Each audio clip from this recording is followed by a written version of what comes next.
Hello student, welcome to online class in Satsa inter college. आज हम लोग पढ़ने जा रहे हैं फिजिक्स क्लास 11 की है, यूपी बोर्ड और चैप्टर 1 है। ठीक है, पार्ट 1 और लेक्चर दूसरा है। तो अगर चैप्टर 1 पार्ट 1 है तो लेक्चर दूसरा क्यों है, कुछ लोग सोच रहे होंगे। तो दूसरा लेक्चर इसलिए है क्योंकि पहले लेक्चर में हम लोगों ने पाठ्यक्रम को देखा था कि हमारे फिजिक्स फर्स्ट और फिजिक्स सेकंड में ऐसे कौन कौन से चैप्टर हैं जिन्हें हमें पढ़ना है, जिनका हमें अध्ययन करना है। क्योंकि जब तक पाठ्यक्रम आपके पास नहीं होगा तब तक आपका पढ़ना ही समझ लीजिए बेकार हो जाएगा। ठीक है, क्योंकि बहुत लोग ऐसे हैं किताब नहीं है, कोई बात नहीं है, मैं सारी चीजें यहाँ क्लियर करूंगा। जो भी पढ़ाया जाएगा आप वीडियो के डिस्क्रिप्शन में जाएंगे, वहां आपको पीडीएफ भी मिलेगा, दोनों चीजें आपको मिलेंगी। बिल्कुल परेशान होने की आवश्यकता नहीं है। लेकिन आप क्लास जब तक वीडियो नहीं देखेंगे तब तक आप नोट्स नहीं बनाएंगे, इतना वादा करते हुए आपको चलना है। ठीक है, चलिए। तो पहला चैप्टर यह है, शून्य चैप्टर बोले भौतिक जगत। और भौतिक जगत में बहुत ज्यादा चीजें है नहीं, ये परीक्षा की दृष्टि से भी इंपॉर्टेंट नहीं है, लेकिन विषय प्रवेश है, परिचय है, तो हमें जानकारी इस पे कुछ ना कुछ होनी चाहिए। ठीक है, तो भौतिक जगत यदि देखा जाए तो सबसे पहले मैं यहाँ पर एक टॉपिक क्लियर करते हुए चलता हूं। भौतिकी अगर लिया जाए, भौतिकी, तो भौतिकी क्या है? देखिए, विज्ञान का आप लोगों ने जो है अध्ययन किया है, पढ़ा हुआ है ना। सुव्यवस्थित संगठित क्रमबद्ध ज्ञान को हम लोग क्या कहते हैं? विज्ञान कहते हैं। किसी भी घटना का सुव्यवस्थित क्रमबद्ध ज्ञान को हम क्या कहते हैं? विज्ञान कहते हैं। उसकी जो शाखाएं हो गई आपकी रसायन विज्ञान, भौतिक विज्ञान और जीव विज्ञान, ये सब चीजें आप लोगों ने कक्षा 6, 7, 8 में बहुत पढ़ा है। हम यहाँ डायरेक्ट जो भी बात करेंगे वो भौतिकी से करेंगे। भौतिकी का मतलब है, भौतिकी का अगर सही बिल्कुल एक शब्द में बात किया जाए तो क्या है? प्रकृति है। क्या है बच्चा? प्रकृति है। प्रकृति क्यों है? क्योंकि जो भौतिकी है, भौतिकी के अंतर्गत हमें प्राकृतिक चीजों की अध्ययन करना है, प्रकृति से जो संबंधित है उन चीजों का अध्ययन करना है। बात समझ में आ रही है? जो भी चीजें प्रकृति से संबंधित है उनको हम किस में अध्ययन करते हैं बच्चा? भौतिकी में करते हैं। ठीक है, तो क्या कह सकते हैं इसको हम कि विज्ञान की वह शाखा जिसके अंतर्गत, विज्ञान की वह शाखा जिसके अंतर्गत प्रकृति या प्राकृतिक घटनाओं का अध्ययन किया जाता है उसे हम क्या कहते हैं? भौतिकी कहते हैं। भौतिकी को यदि बोले इंग्लिश में तो आप जानते हो कि इंग्लिश में भौतिकी को बच्चा फिजिक्स कहते हैं। क्या कहते हैं? भौतिकी को फिजिक्स कहते हैं। ये पहले ऊपर लिखा जा चुका है। क्या कहते हैं बच्चा?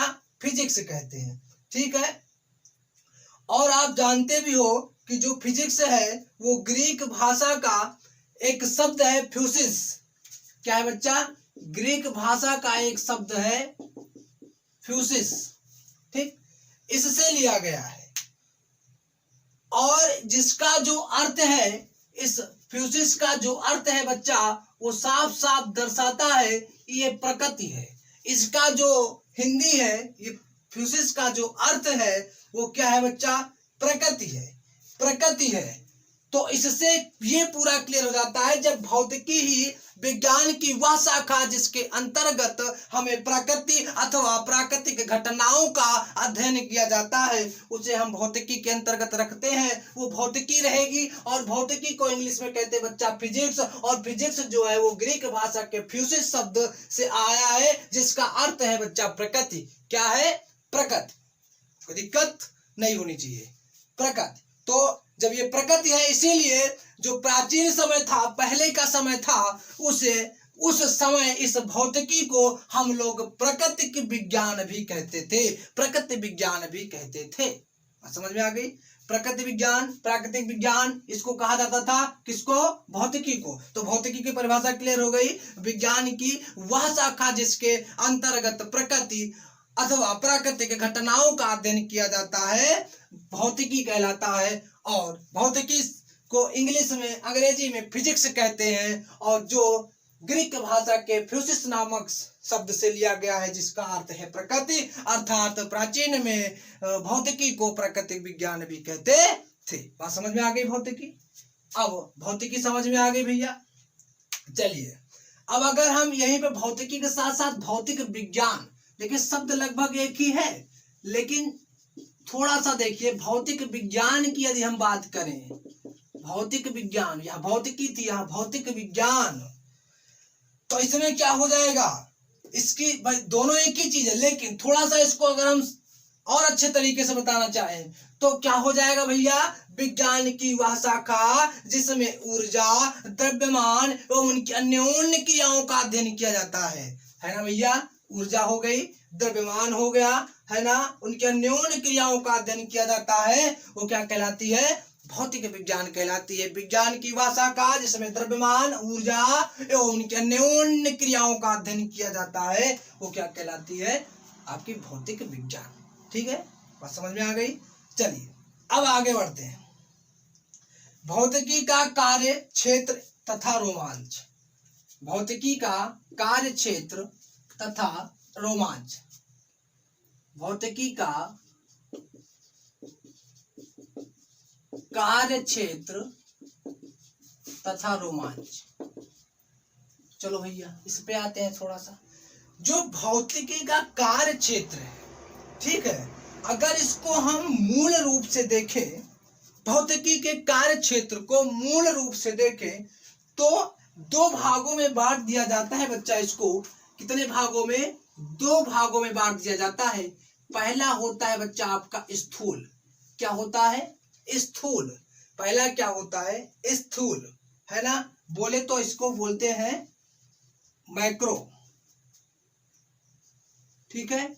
और दूसरा जो आपका है भैया वो क्या है, सूक्ष्म, क्या है, सूक्ष्म, बोले तो इसको क्या बोलते हैं, माइक्रो, ठीक है, माइक्रो और माइक्रो, ठीक है भैया, मैक्रो और माइक्रो, स्थूल और सूक्ष्म। बात समझना, स्थूल क्या है, स्थूल, स्थूल, गर्मी बहुत है भाई, ठीक है, मेहनत कर रहा हूं, तुम भी, आप लोग भी मेहनत करते रहो। फिजिक्स को इतना महसूस कर लो, इतना महसूस कर लो, सोते जागते, हंसते उठते, बैठते, गाते, सब जगह तुमको फिजिक्स दिखना चाहिए, ठीक है, इतना अच्छा आपको पढ़ना है। तो स्थूल, स्थूल मतलब हो गया बच्चा बृहद, कैसा, बृहद, यानी हम कह सकते हैं कि हमारे आसपास के ऐसी परिघटनाएं, ऐसी घटनाएं जो बृहद रूप से होती हैं, बड़ी होती हैं, है ना, जिनका विस्तार बहुत बड़ा है, तो वो किसके अंतर्गत आएगा बच्चा, स्थूल के अंतर्गत आएगा। और जिनका विस्तार छोटा होगा, बहुत बहुत सूक्ष्म होगा, वो सूक्ष्म के अंतर्गत आ जाएगा। अब अगर हम देखें कि जो आपका बच्चा स्थूल भौतिकी है, और स्थूल भौतिकी और सूक्ष्म भौतिकी के यदि हम उपविषयों की बात करें, तो उपविषयों में स्थूल के अंतर्गत जो भी चीजें लगभग हमको पढ़नी होती हैं, वो सबसे पहले अगर हम देखें तो आपका आ जाता है बच्चा यांत्रिकी। कौन सा, यांत्रिकी। यांत्रिकी का जो भी अध्ययन हमारा हो, जो यांत्रिकी में जो भी अध्ययन हमारा होगा वो किसके अंतर्गत आएगा, स्थूल, क्योंकि ये बृहद रूप से है ना। और अगर देखें तो दूसरा बच्चा हमारा हो जाता है ऊष्मागतिकी, क्या, ऊष्मागतिकी, ये आपके अभी चैप्टर है, अभी मिलेंगे आपको, ऊष्मागतिकी। और आगे जैसे ही हम बढ़ते हैं तो दोलन एवं गति, इन सब का जो अध्ययन किया जाता है वो किसके अंतर्गत होता है बच्चा, स्थूल के अंतर्गत होता है ना। और दोलन गति, अगर प्रकाश की, जो आपका प्रकाशिकी है, वो भी किसके अंतर्गत रहेगा, स्थूल के ही अंतर्गत रहेगा, ठीक है। वैद्युत गतिकी भी आपका इसी के अंतर्गत आएगा, वैद्युत गतिकी, ठीक है बच्चा, वैद्युत गतिकी, ये तो आपके स्थूल हो गए, कौन से हो गए, स्थूल के हो गए। और सूक्ष्म के अगर हम बात करें तो आपका जो है, जो सूक्ष्म के अंतर्गत आएंगे वो कौन सा हो जाएगा, ठीक है। एक तो हमारा हो जाएगा बच्चा परमाणु भौतिकी, परमाणु भौतिकी, है ना। सूक्ष्म के अंतर्गत कौन जाएगा, परमाणु भौतिकी, और दूसरा हमारा हो जाएगा बच्चा नाभिकीय भौतिकी। नाभिकीय भौतिकी ये इसका किसका हो गया, ये सूक्ष्म का उपविषय हो गया और ये स्थूल का उपविषय हो गया। इन चीजों की जो आपको अध्ययन करना है। भौतिकी के कार्य क्षेत्र का मतलब होता है कि इनका अध्ययन हम कहाँ कहाँ से करते हैं, किस तरह से करते हैं, किस रूपों में करते हैं। इन सब चीजों का जो अध्ययन होगा वो किस में आएगा, स्थूल में। स्थूल के अंतर्गत यांत्रिकी, ऊष्मागतिकी, दोलन एवं गति, प्रकाश की, वैद्युत गतिकी, या स्थूल। स्थूल का मैंने बताया कि जो बृहद रूप से होगा, जिनका विस्तार बहुत ही बृहद होगा, वो स्थूल के अंतर्गत हो जाएगा, और जिनका विस्तार कम होगा वो क्या हो जाएगा बच्चा, वो सूक्ष्म के अंतर्गत आ जाएगा। ठीक है, तो इन चीजों के जो है, जो आज का हमारा टॉपिक था, वो केवल भौतिक जगत में क्या क्या चीजें हैं उनका परिचय था। कल से हम लोग ये शून्य चैप्टर यदि मान के चले तो ठीक है, नहीं पहला चैप्टर मान लीजिए तब भी ठीक है। कल से हम लोग मापन चैप्टर स्टार्ट करेंगे। आप लोग अच्छे से पढ़ाई करते रहें, नोट्स बनाते रहें, ठीक है। और यदि कोई समस्या होती है तो हमारे व्हाट्सएप नंबर मैंने बता ही दिया है कि 900-555-1053। आप केवल व्हाट्सएप कीजिएगा, कॉल नहीं कीजिएगा। और केमिस्ट्री के लिए भी मैंने बता दिया है कि आपको सर्च करना है chemistry 11 by doctor RP. Singh. ये आप सर्च करोगे, चैनल के आप वीडियो के डिस्क्रिप्शन में भी केमिस्ट्री की क्लास की लिंक पाएंगे। वहां से भी आप जाकर के केमिस्ट्री भी पढ़ सकते हैं। फिजिक्स में पढ़ा रहा हूं, और बाकी आप लोग अच्छे से पढ़ाई करते रहें। कोई दिक्कत होती तो आप तुरंत संपर्क करें। हाँ, यदि आप क्लास देखते हैं तो क्लास देखने के बाद कमेंट बॉक्स होता है, उसमें कमेंट जरूर करा करिए कि क्लास आपको कैसी लगी। थोड़ा सा और ऊर्जा मिलती है पढ़ाने के लिए। ठीक है, चलिए घर पर रहिए, सुरक्षित रहिए, खूब खुश रहिए। धन्यवाद।